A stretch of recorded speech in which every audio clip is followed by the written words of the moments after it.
Jean-Claude Baker. Jean-Claude is the adopted son of the famous chanteuse Josephine Baker.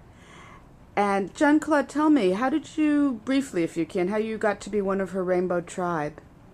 First, I'm one out of 13. I have 10 brothers and 2 sisters.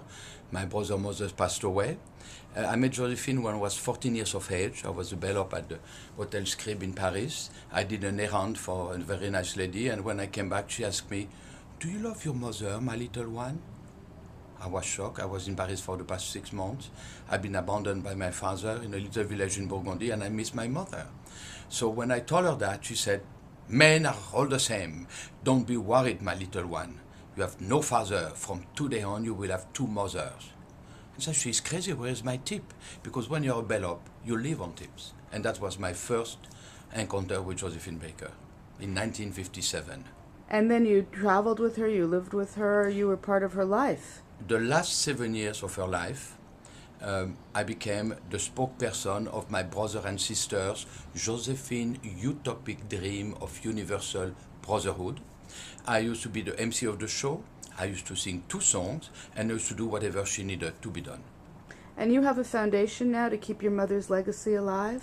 After she passed away, I wanted to know who was that woman I have loved so much, and sometimes I could have strangled her with my own hands. Why? Because she could be so exasperating.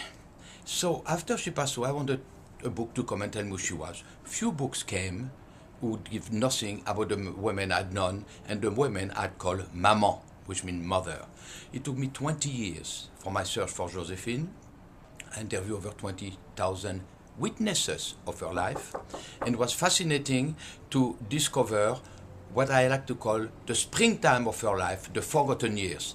The first 19 years she spent in America, going before she went to Paris, and became, on October the 2nd, 1925, at Le Théâtre des Champs-Élysées, the first black sex symbol of the last century.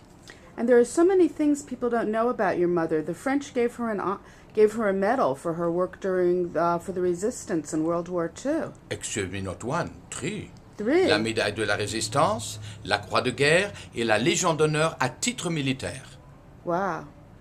She was a very valiant woman in addition to being a wonderful, wonderful entertainer and a humanitarian. What do you want people to know about your mother? Well, what she left, because, she was born a colored girl in America in 1906, which was not fun, and believe in yourself, whoever you are, and you can make it. That's what she did and what she taught me to do. Thank you very, very much, Jean-Claude. Merci.